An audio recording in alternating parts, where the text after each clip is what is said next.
you know what I'm drinking? Grab yourself something and let's get out to the garden. My friend got me stuck on these coffees and I am really enjoying them. Hi, honeys. Hi, Axel. What are you guys doing? You guys up early today.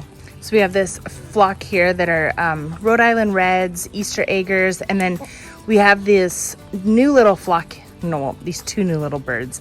They're silver-laced Wyandottes. In front of the greenhouse here, we planted some yellow pear tomatoes.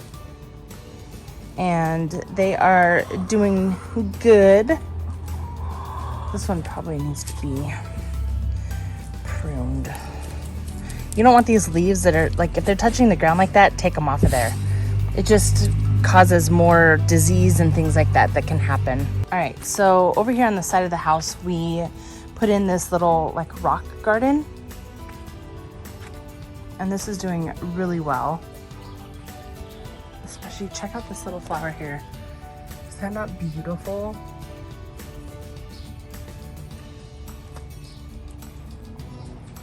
A few things I think a dog came out and trampled.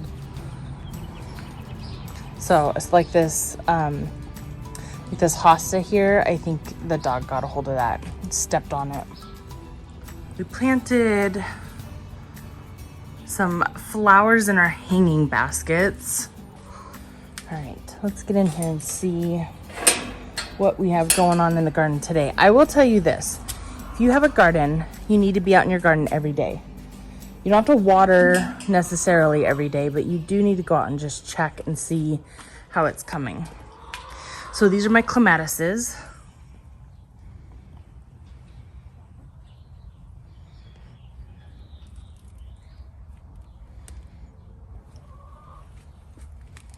And they're doing good. This is their second year, and they've made it clear up to the top.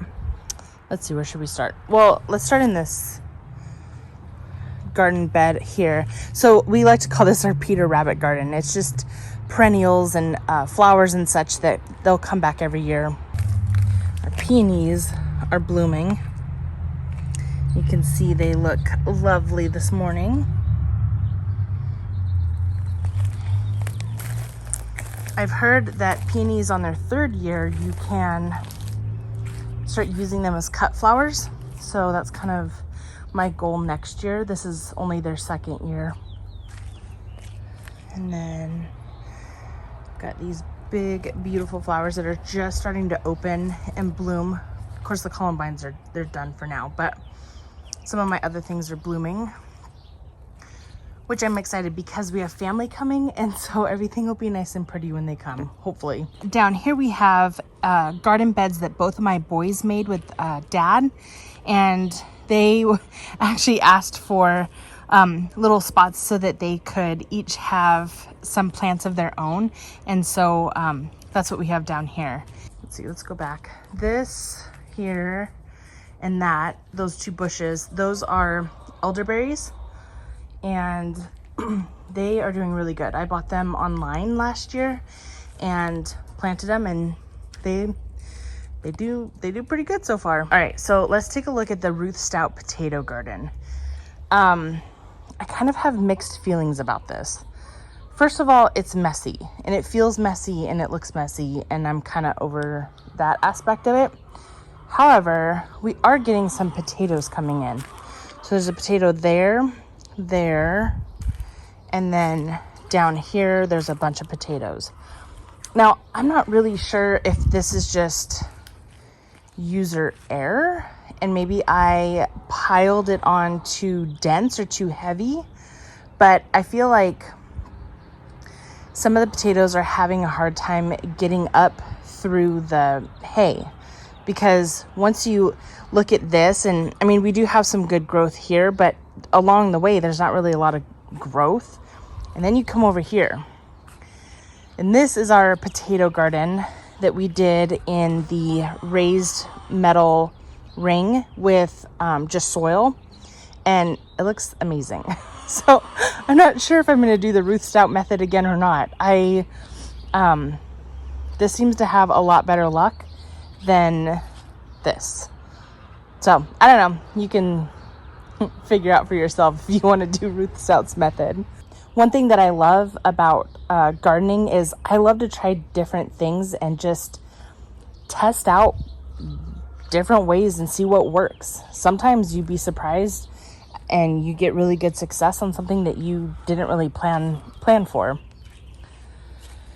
And so we have potato towers. So we have this one here and that one over there. That one's doing really well. This one is a little slower, but we do have a lot of little nodes kind of coming through there, and so I think it'll be okay. I think it'll do good.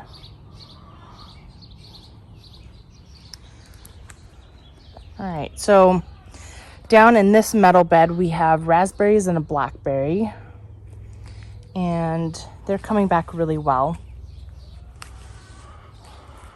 However, I feel like last year at this time we had raspberries already, but maybe I'm wrong. Of course, I guess we do have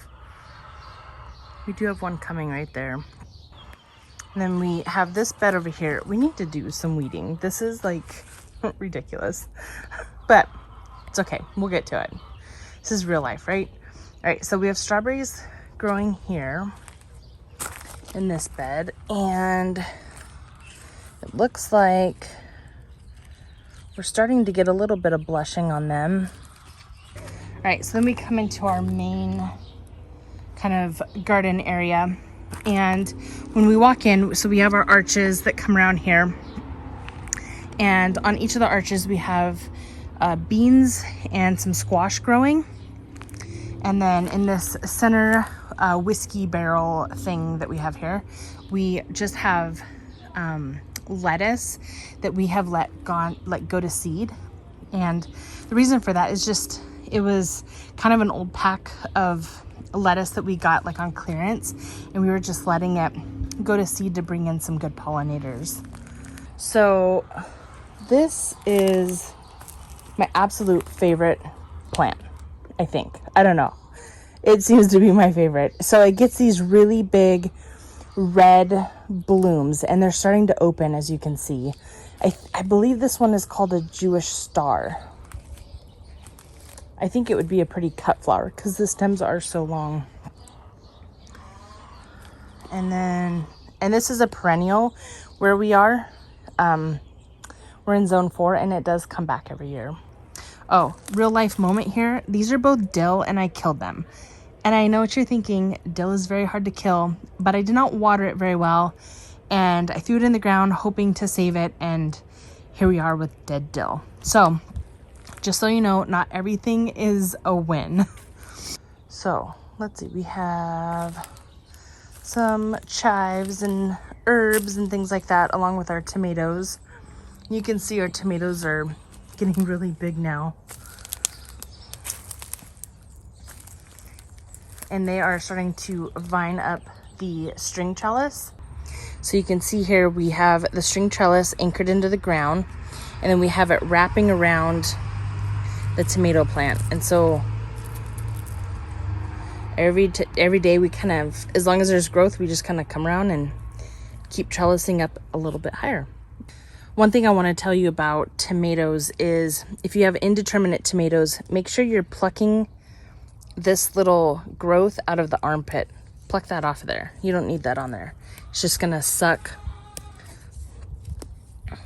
a lot out of the plant, and so you want to pull that off. Like if you can see here, this is an armpit that I did not get a hold of early on. This one's probably, I don't know, 1.5 feet, 2 feet already. So this whole like back section here we do in tomatoes, and then we trellis them all. But in between, kind of dispersed in there, I have different things growing like marigolds, basil, rosemary. I think we have some thyme or something down at the other end. Anyway, those all help keep bugs away from tomatoes. Bugs don't like the smell of these plants, and so it kind of helps deter things. And so that's kind of a little helpful tip for you guys. And again, we have some flowers and stuff dispersed in here just to attract bees. All right, so on this side, as you can see, we have some Wilty Squash. It, again, is the heat of the day. We just watered last night, so I know they're not wilty all on their own. It's just warm. We had one of the warmest days today that we've had thus far this season. And these all 4 here are tomatillos. Not that I need any more tomatillo plants because we had tons last year. We did decide to throw some more in just because it's nice to have some of that salsa for the winter time. Our favorite variety is Amish paste. So that is mainly what we've grown in the back here. I have a couple varieties that are new to me, but Amish paste is kind of our favorite. So we stuck with that. We're going to come to these 2 boxes back here. And in this one we have some lavender growing, and then we have lettuce down here. Let's see, we did carrots in this big section here, which they are not sprouting yet. And we have radishes here. And then in this back one, we have beans, or this back section, we have beans, and they have not sprouted yet. Then we come over to this section and we have broccoli and garlic, which is our main stuff we have in here. And then we have some fruit flowers as well. And then usually what I do in my garden is I leave like an open section, and this is for like overflow plants. So we just kind of have this open right now just in case I don't have a home for something else, or there's something that I maybe forgot and wanted to add. All right, so back here we have a Keyhole Garden. And in our keyhole this year, we have onions. So other years we've done potatoes, and other years we've done like just a variety. But this year we're just doing onion and a couple flowers.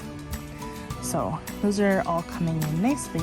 All right, I want to hear all about your gardens. So comment down below, tell me what you guys are growing, tell me how it's going, and all of that. Also, we're at 96 subscribers, so we want to bump up to 100. So if you're thinking about subscribing or you're on the fence about it, make sure to hit that subscribe button, and we'll keep you up to date with all the things we have growing in our garden. Thanks for hanging out with Cultivating Wild Roots. We'll see you next time. Bye.